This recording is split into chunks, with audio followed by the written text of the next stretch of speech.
Hello everyone. Tonight, we begin with a story that seems completely ordinary, a simple family photo hanging on the wall. But the longer you look at it, the more you start to feel that something isn't quite right. You can't explain why, but it makes your spine go cold, especially if you're alone in a dark room right now. You probably won't have the courage to hear the whole story, so before the fear kicks in, please take a moment to like this video and subscribe to the channel. And if you can, comment below. Tell me where you're watching from, what time it is, and what you're doing right now as we begin this story. Now, turn off the lights, pull the blanket over yourself, put on your headphones and let's begin. You're standing in your living room on a perfectly normal evening. The TV is off, your phone is charging on the table, and for a rare moment, the house is so quiet that you can hear the wall clock ticking softly.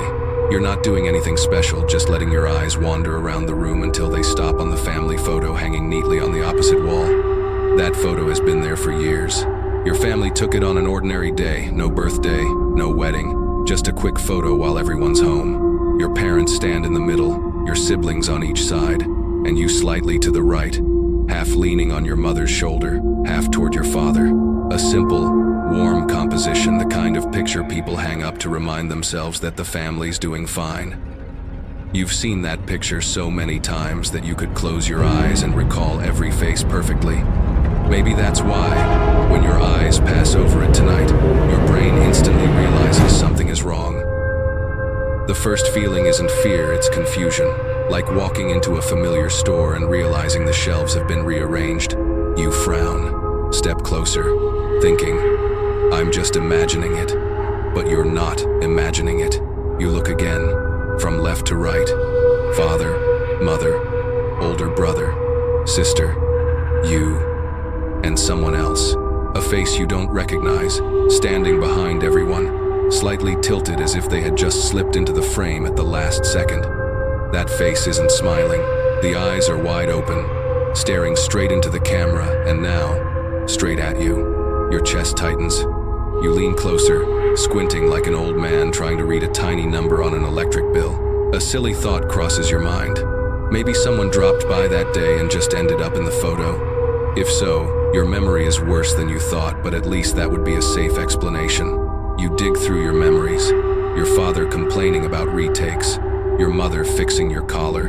Your brother telling you to stand up straight. No strangers. No sixth person. You step back, then closer again. You turn on your phone flashlight and shine it on the photo. The glossy glass reflects the beam, making the surface shimmer. For a moment, the strange face fades, then comes back into focus, clearer than ever. You swallow hard. The eyes are still there, calm and unblinking. Could it be some unknown relative? You whisper, half joking to calm yourself.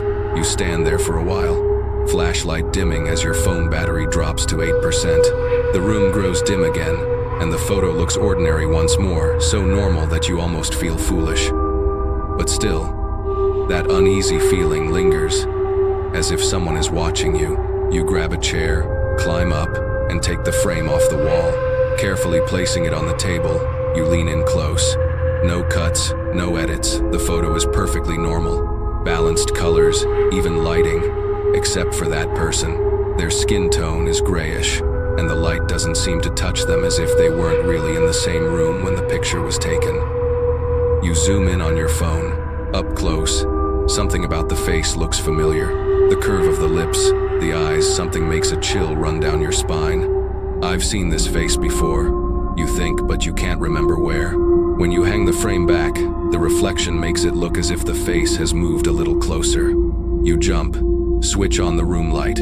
The unease spreads, but you force a laugh. Just the angle, you say. Photos don't move. That night, you try to sleep, but every time you close your eyes, you see that blank stare. You turn, pull the blanket over your head.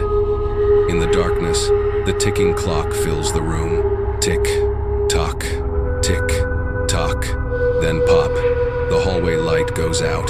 You open your eyes. Darkness swallows the room. The wind whistles through the door frame soft, like someone whispering. You hold your breath. You're sure you just heard a voice faint, but clear, closer. You freeze. I'm dreaming, you tell yourself. But the voice repeats, louder, from the corner of the room. You grab your nightlight and walk to the living room. Everything looks the same except the photo. It's crooked, slightly tilted, as if someone touched it. You reach out to fix it, and the instant your fingers brush the frame, you feel it. Cold. Not the cold of glass or metal, but the lifeless cold of human skin. You jerk your hand back. The face in the photo is still there, but now you're certain it's moved. That person isn't in the back row anymore. They're standing in front, right next to you. You stumble backward, hitting the sofa, trembling all over as one thought spins in your head. If he moves closer every night, how long until he steps out of the picture? A loud crack. The frame falls off the wall. The glass shatters. You don't dare touch it. You just sit there, frozen, until the clock reads 2:17 a.m. The room glows faintly with yellow light from the hallway. The broken glass scatters reflections across the floor, and right in the middle of the split photo, the strange face is still there, staring, as if it knows you're afraid. You take a deep breath. It's just a loose nail, you whisper, and reach for a shard of glass. The moment you touch it, you pull back, it's freezing. On the surface glistens a wet fingerprint, not yours. Smaller, thinner, with sharp nail-like tips. Your throat goes dry. You raise your phone to take a picture, but before you can, the hallway light flickers out again. The house plunges into darkness. The only glow comes from your phone screen, casting pale light across your face. And there, reflected on the screen, stands the stranger, right behind you. A soft rustle, like a curtain brushing against something. You spin around. Nothing. Yet the curtain still sways, even though the window is shut. Your heart pounds. You walk toward it, trembling, phone in hand as a flashlight. "Who's there?" you whisper. No reply, only the ticking clock and a draft of cold air. You pull the curtain aside. Behind it, a mirror, reflecting you. But not quite. The reflection is looking to the left, while you're standing still. You flick on the main light. Everything snaps back to normal, just your tired face in the mirror. You sigh, turn the light off, and head back to your room. Before closing the door, you glance once more at the fallen photo. The glass is cracked, the frame tilted, but one detail makes your knees weak. The strange face is gone.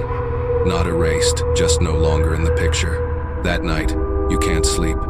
Every sound, the wind, the hum of the fridge makes your chest tighten.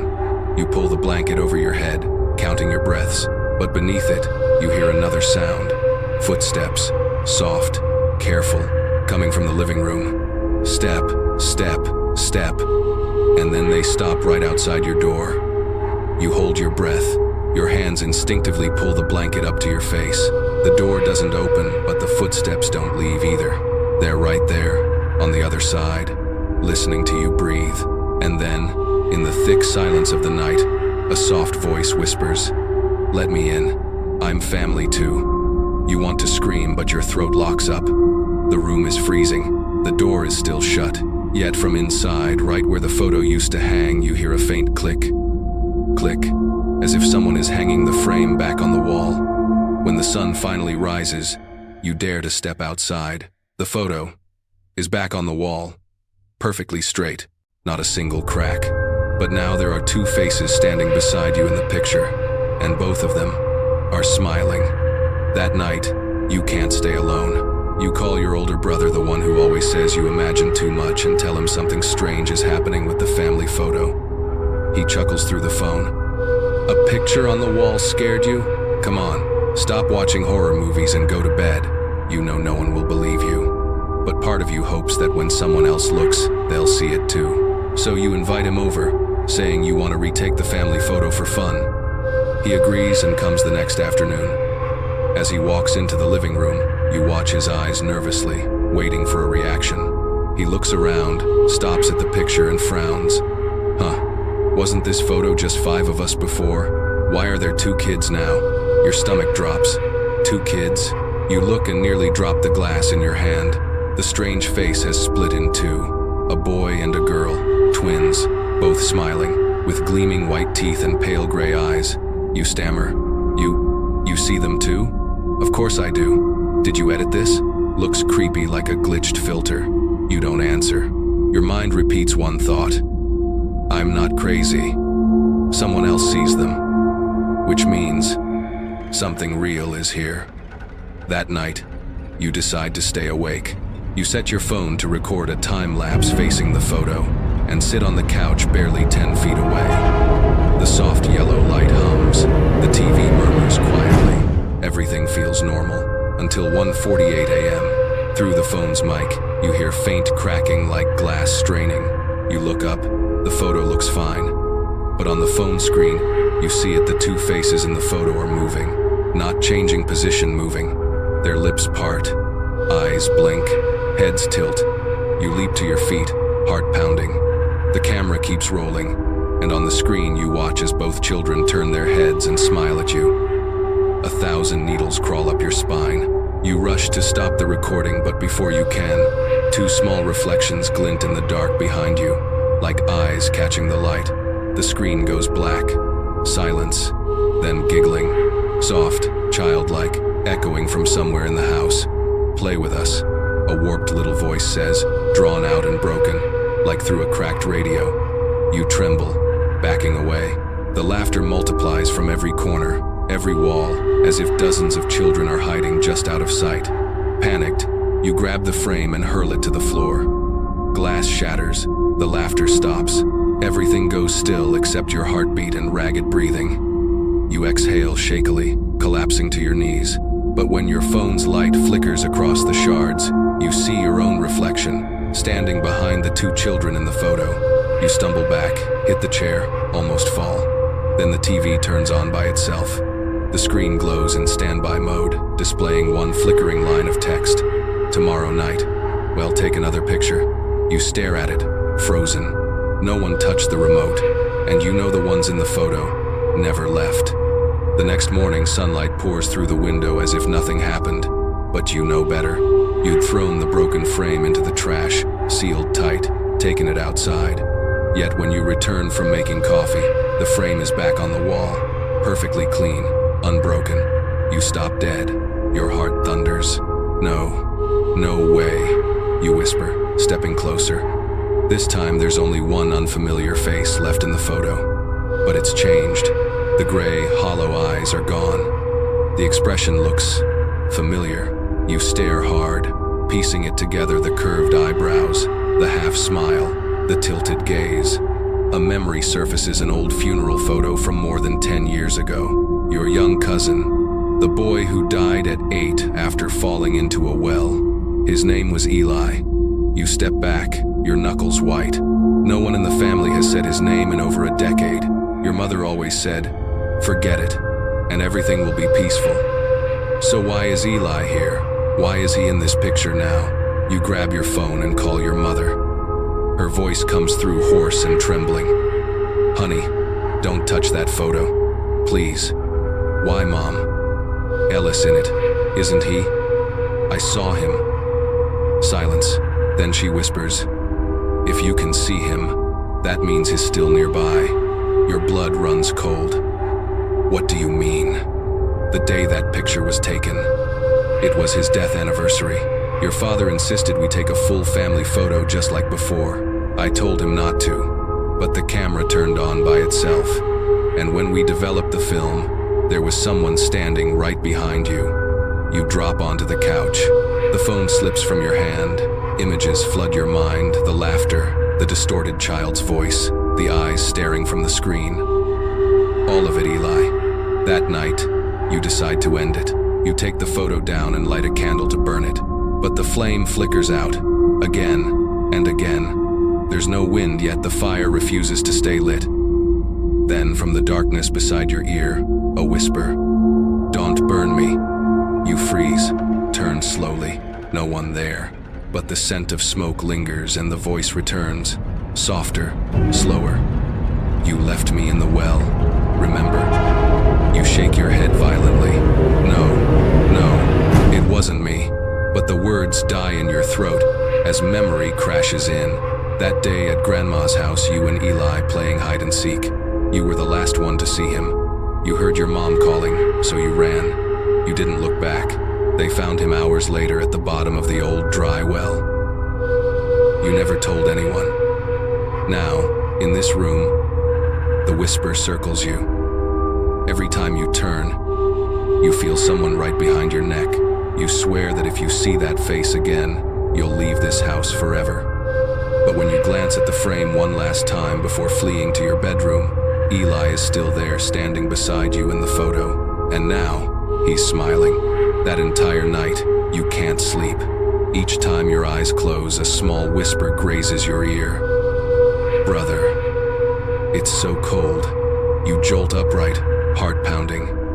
The air is thick, damp, almost misty. You rush into the hallway where the photo hangs. But what you see first isn't the frame. Not the frame, but tiny footprints on the tile floor. Small, wet footprints, no bigger than your hand, trailing from the window all the way to the wall where the photo hangs. You back away and bump into the sofa. In the dim light, the frame is still in its place, except it's tilted, ever so slightly, leaning toward you. The wall around it seems to shift, the shadows warping, as if someone is standing just behind the plaster, only a few inches away from you. You scream and grab your phone, but instead of calling anyone, you open the camera and snap a picture. The flash fires, and in the photo that appears on your screen, you see it clearly. A small hand is reaching out of the picture, resting on the edge of the frame. You drop the phone and slide down to the floor, shaking uncontrollably. A child's giggle echoes through the room. It's not in your head, it's right here, very real, very close. You flip on the light. No one, nothing. But the picture has changed again. Beside Eli, there's now another figure, taller, thinner, standing right next to where you are in the photo. You whisper, voice cracking, Who's there? No answer. Only the curtains sway, as if someone has just slipped past. The next afternoon, you decide to go up to the attic. This house has been standing for over 30 years, and you've never really explored up there. But the whispers, the eyes in the photo, everything pushes you to believe the answers are hiding above you. The attic door is stuck. When you pull it down, dust rains everywhere. The space is cramped, thick with mold, and the metallic smell of old things. You flick on your flashlight and sweep it around. Boxes of junk, old photo albums, a few children's toys, dust. In the middle of it all, there's a small wooden box, tied shut with a corroded copper wire. You tug at it, the wire snaps, the lid pops open. Inside are old photographs, all taken in this same house, but something is wrong with every single one of them. In each photo, someone is missing. In one, your mother is gone. In another, your father. In another, you, and where that missing person should be.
beside the bed.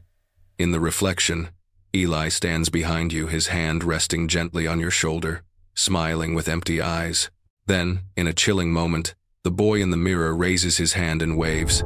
While you don't move at all, everything goes black, and before consciousness fades, you hear him whisper right against your ear, "Don't be scared. You're in the picture now." You wake up in bed. Pale light seeps through the curtains.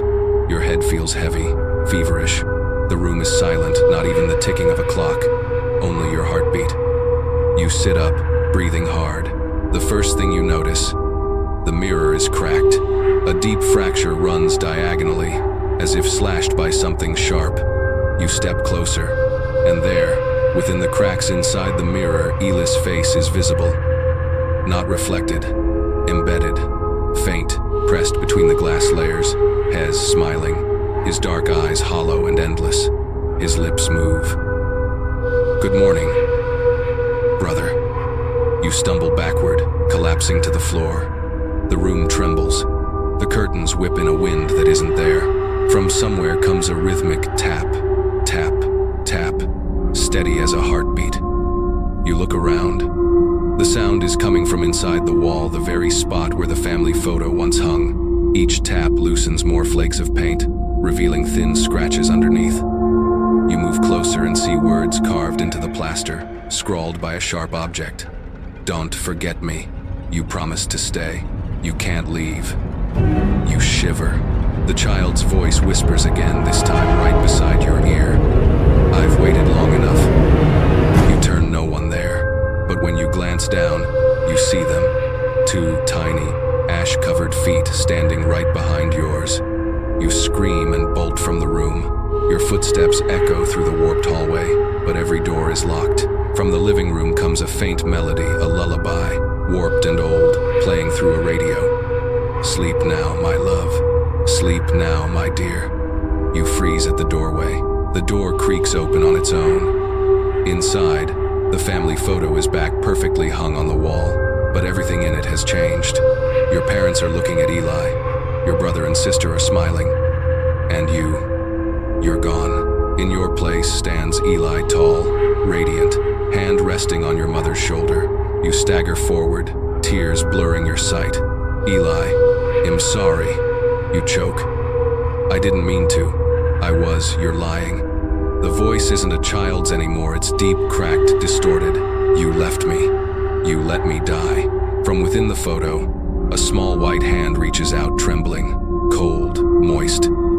"Take it, so I can forgive you." You stumble back, but your foot slips on the thin layer of ash that now coats the floor. You fall. Your head hits the tile hard. The world fades. The light drains away. In your last moment of awareness, you see yourself inside the picture. Your smile frozen, your eyes hollow. Eli beside you, holding your hand, both of you staring out straight at the viewer. And before the darkness swallows you, his whisper drifts through one last time. "Now you can't leave anymore." When you open your eyes again, everything is wrong. It's your room, but the light is strange. Yellowed, faded, like an old photograph left too long in the sun. No sound, no ticking clock, just your own heavy breathing echoing faintly, as if from far away. You stand up, your head feels weightless, your feet are freezing, dust coats the walls. The furniture is draped in white sheets, untouched for years. The window is fogged, showing only a gray mist stretching endlessly outside. On the wall hangs the family photo, but it's no longer a photograph. It's a mirror. It reflects the empty room, and one lone figure standing in it. You move closer. The person looks like you, but something is wrong. The eyes are blank, the skin pale, the smile stretched too wide. When you lift your hand, the reflection doesn't follow. It just smiles, that unnatural, ear-to-ear grin. Then, behind you in the reflection, Eli appears. Hess wearing the same old shirt, hair messy, face dusted with ash. No smile this time. His eyes are deep, sorrowful. "You're here now," he says softly. "I'm not alone anymore." You try to shout to say, "I don't belong here," but your mouth won't move. The reflection speaks instead, your voice, not your own. "Yes, I'm here, Eli. You stumble backward as the mirror ripples like liquid silver. The reflection steps forward, your face distorted, smiling, eyes black as tar. You scream, running for the door, but it no longer leads to the hallway. Outside is a vast darkness, floating with countless suspended photographs, each one turning slowly in the void. And in every photo, there's a face yours. Some without eyes, some with mouths sewn shut, some smiling in eternal, silent horror. You realize you're trapped inside the photograph. Eli steps out from the shadows and takes your hand. He looks straight at you, his voice soft as a breath. Here, there's no guilt, no forgetting, no forgiveness. There's only staying. You shake your head, tears spilling down your cheeks. I'm sorry. You were never supposed to die. I was just a stupid kid. He gives a sad smile and gently taps a finger against your forehead. You still remember. That means you can never leave. Everything around you starts to fade. The lullaby rises again, but this time, there are two voices singing. Ellis and yours. Sleep now, my love. Sleep now, my dear. The mirror closes over, its surface turning smooth and calm. In the empty living room of the world outside, your mother opens the front door and steps in, calling softly, "Honey, where are you?" No answer. Only the family photo hanging quietly on the wall now with one more face added. You, standing beside Eli, both of you smiling. 3 days later, your mother still hasn't found you. The neighbors say they only heard the door open once around midnight, then the house went completely silent. When the police arrive, everything is in order.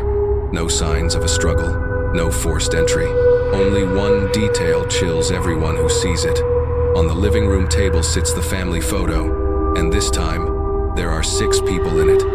The 6th person is you. The picture is sent to a lab, but the technicians find no trace of editing. One of them quietly tells your mother, "This photo shouldn't exist. The colors, the lighting, the structure, none of it matches any normal photography process. It's like 2 layers of time have been laid on top of each other, one from the past and one from somewhere else." That night, your mother sits alone under the dim light, staring at the photo. Her wrinkled fingers reach out, trembling, and brush your face on the glossy surface. "Are you really in there?" she whispers. Right then, the lights go out. In the darkness, moonlight slips through the window and falls directly on the picture, and she sees something no one else ever will. Your face in the photo blinks. She screams and falls from her chair. When the lights flick back on, everything is still, nothing out of place. The photo hangs quietly on the wall. 6 people smiling. Only your eyes seem different, wet, shimmering, as if filled with tears. The next day, your mother climbs up to the attic. She knows you went there. When she opens the hatch, dust swirls, and the smell of damp wood fills the air. In the middle of the attic, on floorboards dusted with ash, she finds an old toy, a rusty tin car. She recognizes it immediately, Eli's toy. Beside it lies a folded piece of paper, edges stained dark. The handwriting is shaky, hurried. "If you're reading this, I'm sorry. I saw Eli. I'm going to take him back where he belongs." The paper is smeared with black, not ink, but cold ash. That night, your mother brings the photo down and decides to burn it. But as soon as the flame touches the edge of the paper, it refuses to burn. Instead, the fire goes out with a soft hiss. White smoke curls upward, twisting, and inside the drifting cloud, 2 small figures appear standing hand in hand, one taller, one smaller. "Don't burn us," a child's voice whispers. "We won't scare you." She drops the frame and collapses, sobbing. When she opens her eyes again, the frame is no longer in her hands. It's back on the wall, perfectly straight, exactly where it's always hung. In the photo, you and Eli stand side by side, your family behind you. Everyone is smiling gently. At the bottom corner, a faint new line has appeared. "Family is forever on this side and the other." She sinks to the floor, crying until her voice breaks. From that day on, the house falls silent. No one moves in, no one hangs new pictures. Each morning, Sunlight still shines through the window, landing directly on the photo where two children hold hands, never growing older, never stepping out of the frame. From then on, your mother lives alone in the old house, but everyone in the neighborhood says that every night, they hear the laughter of two children echoing from inside. The laughter is never loud, just a soft, airy sound, like wind moving through leaves, but it comes every night, right on time at 2:17 a.m. At first, people think she's left the TV on, but one neighbor, Mr. Howard, tells a different story. He says that once, he went over to check on her, knocking on the door. Standing on the porch, he could clearly hear two distinct laughs. One was a boy's, light and clear. The other sounded exactly like yours. I called her name, he says, but no one answered. When I looked through the window, I saw her sitting on the sofa, staring at the family photo, and smiling. There were two small shapes sitting next to her. After that, no one dared visit again. A week later, the post office delivers an envelope with no return address. Your mother opens it. Inside is a new photograph. The colors are crisp, fresh, like it was taken yesterday. In the picture, the whole family sits around a dinner table bathed in warm yellow light. You, Eli, your parents, your siblings, everyone smiling brightly. But what freezes her blood is this. The room in the photo is the current living room of the house. And on the table, there's the exact same teacup she used the night before. She looks around the house. No one there, no camera, no one taking pictures. Then she looks up and realizes the old frame on the wall is gone. In its place hangs the new photo, already framed, spotless, perfectly straight. Her hands shake as she sinks into a chair, tears filling her eyes. "Are you really here?" she whispers. "All of you?" A soft breeze slips through the room. The teacup on the table trembles, its surface rippling. A child's voice answers, barely more than a breath. "We never left." She clutches the frame to her chest. That night, the house stays lit well past midnight. Anyone passing by can see her silhouette on the sofa, holding the photo, lips moving as if talking to someone. The next morning, the newspaper delivery man notices the front door slightly open. He knocks. No answer. He steps inside and stops cold. Shez sitting where she always sits, frame in her arms, eyes closed. A faint smile rests on her lips, but what he can't forget is this. The frame on the wall now shows one more person, an older woman with silver hair, seated between the two children. Later, the police rule that she died of cardiac arrest in her sleep, but the photo no one can explain. The image department says there is no indication anything has been digitally added. They return the photo to the family and recommend it be stored safely and not displayed, but even shut away in a sealed box. Every night, the sound of children laughing can still be heard as if echoing from somewhere far away, or perhaps from inside the photograph itself. And to this day, anyone who steps into that house, even just once, always says the same thing. That room, the lights are always on, even though no one lives there anymore.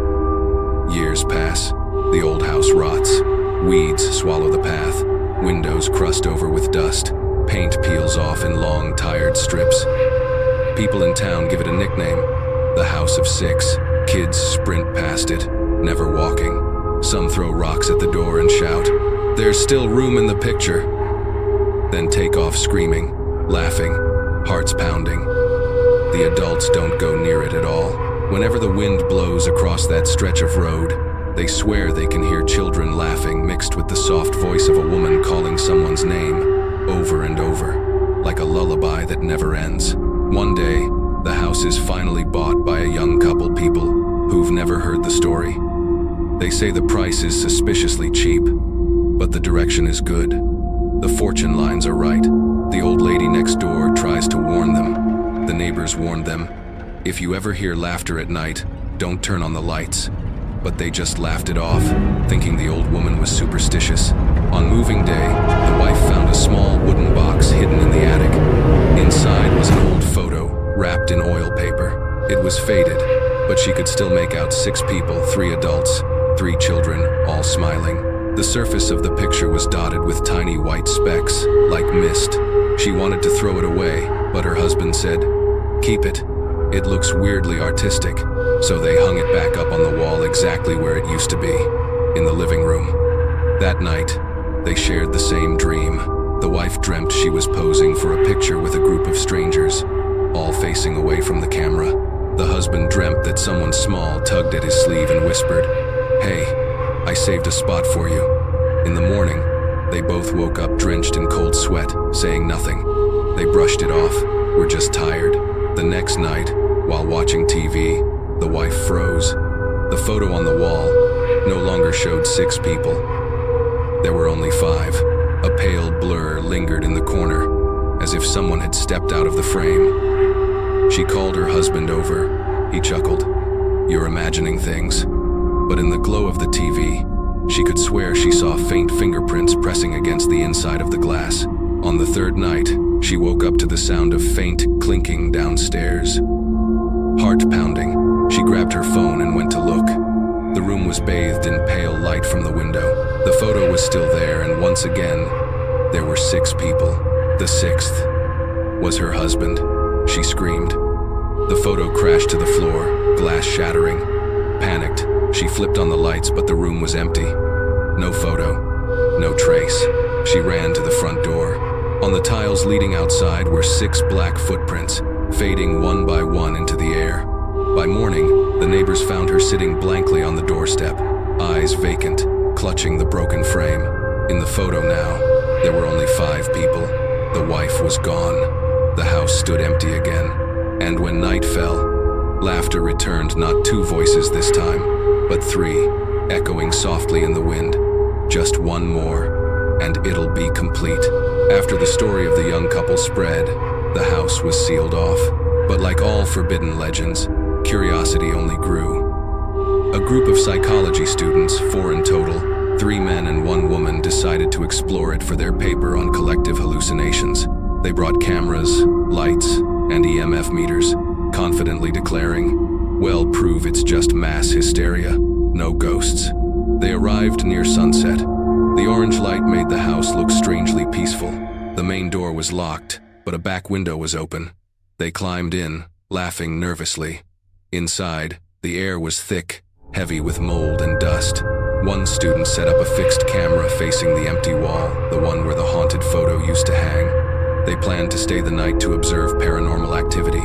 At first, everything was fine. They joked, ate instant noodles, and recorded notes. One guy teased, "Maybe tonight we'll end up in the picture too." Everyone laughed, but before the laughter faded, their flashlights flickered and went out. Darkness swallowed the room. Only the dim red light of the camera remained. Then came a faint click, click, like metal tapping glass. "Who moved the camera?" the girl asked. No one touched it. They turned on another light and froze. There, on the wall that had been empty moments ago, hung a wooden framed photograph. Inside it, 6 smiling people, 3 men, 2 women, and 1 boy. One of those faces was the cameraman's. He stepped closer. "Very funny. When did you guys print a picture of me?" No one spoke. Their faces went pale. The camera kept recording. In its viewfinder, the face of the cameraman inside the photo slowly turned, looking straight out of the frame, directly into the lens. He screamed, grabbed the camera, and threw it down. The screen went black. Chaos erupted. Someone shouted, "Where's the door?" They ran into the hallway, but it stretched endlessly. Every door had vanished. The walls were covered with photographs, frame after frame, all showing their own faces smiling, eyes wide open. The girl sobbed, pounding the wall. A frame fell, glass shattering. She bent to pick it up, then froze. In the picture, she was bent over, picking up that same photo, and behind her, a pale white hand rested on her shoulder. A shrill scream cut through the darkness, then silence. The next morning, police arrived after neighbors reported strange noises overnight. They broke in. The only thing inside was a toppled camera, its light still blinking red. They played the footage. At the very end, the lens was aimed at the wall, where a new photo slowly came into focus. 4 students, standing side by side, Faint and hazy, two children held hands. The police sealed the house again. But that night, while reviewing the footage at the station, everyone fell silent. In the lower right corner of the photo, a shaky line of handwriting appeared. Still missing one. Wanna join? After the 4 students vanished, the house was permanently condemned. Locals called it the house that takes pictures, but like every ghost story, the ban only fueled more curiosity. A paranormal YouTuber with over 500,000 subscribers decided to investigate for real evidence. His name was Ryan. In his intro, he grinned at the camera. Tonight, him spending the night inside the house of 6. Every photo inside supposedly changes on its own. If I disappear, don't forget to like and subscribe. Half joking, half nervous, but the comments section was filled with chills. Ryan entered at 10 p.m., carrying 3 cameras, an infrared light, and a mic. Damp air, perfect horror movie vibes, he joked. But the footage showed his breath getting heavier, and his flashlight flickering as he walked down the hall. He reached the living room. On the wall, just as everyone said, hung the old photo, 6 smiling faces. He zoomed in. Here they are, the legendary 6. If anyone's here, laugh louder for the camera, yeah? Through his mic, a whisper answered. Want to add one more? He spun around. Nothing. Probably the wind, he muttered, forcing a laugh. Around midnight, while editing clips inside the house, his main camera switched on by itself. The lens pointed straight at the wall. The photo now showed 7 figures. The 7th was a dark shadow holding a camera. Ryan froze. He turned toward the wall and saw it for himself. 7 people. The 7th looked exactly like him. He was breathing hard, camera trembling in his hands. You could hear him whispering in the recording. No, this can't be happening. A wooden chair creaked.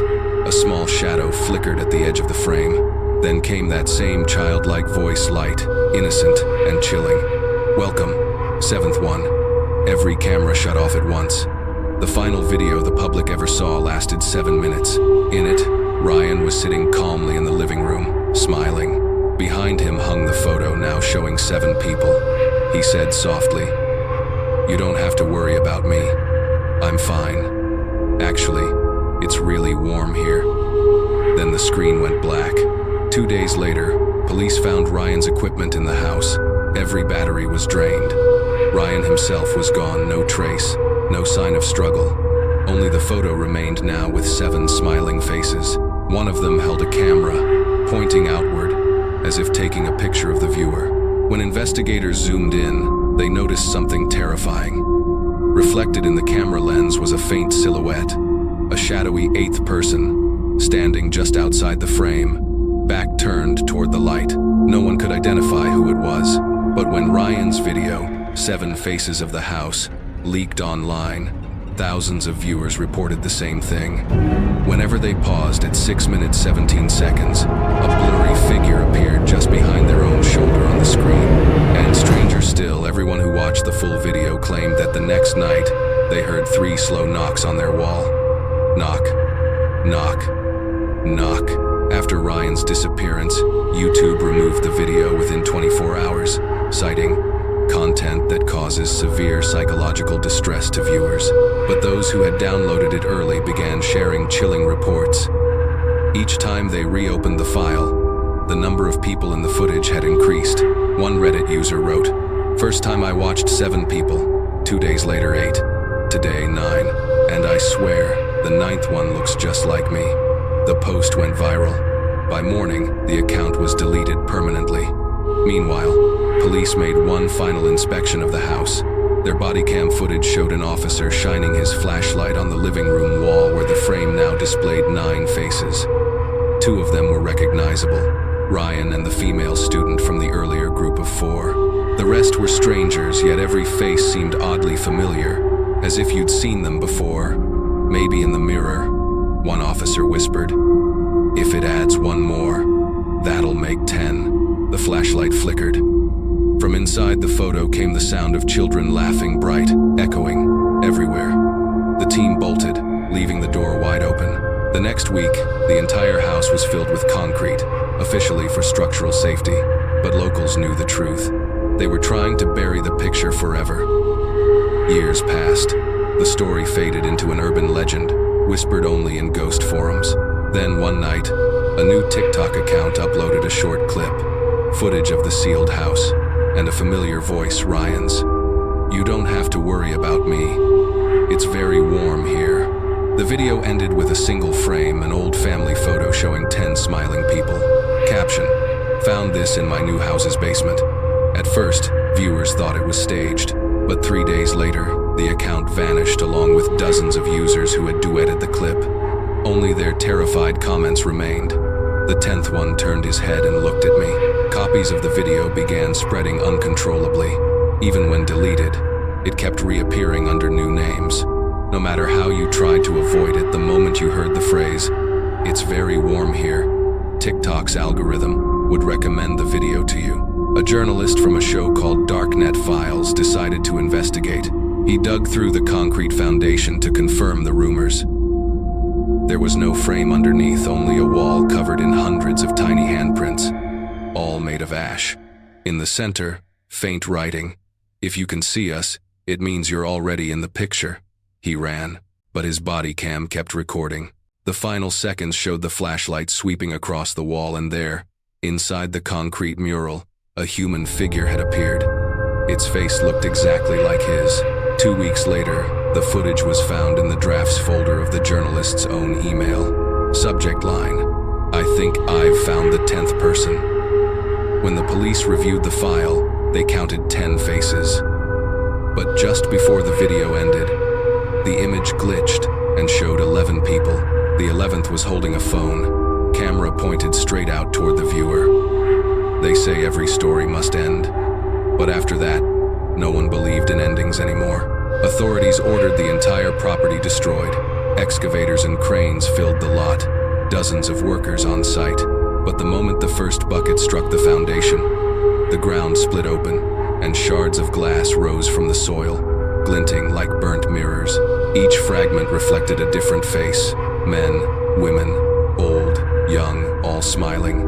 Workers fled. The project was abandoned. The land remained sealed off behind thick steel plates. On the warning sign, just 4 words: "Do not take photos." But at night, if you stand a few meters away, you can still see flashes of light flickering inside as if someone were taking pictures.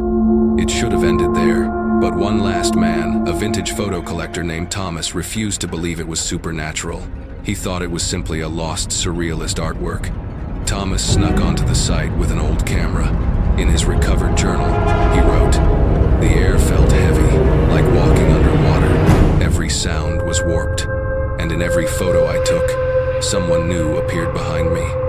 His final entry read, "They're smiling. I think I've found myself in the picture." Police later found his camera in the dirt. The film contained 12 photos, all of the same scene. But in the last one, 12 people stood in a row, every face turned toward the viewer.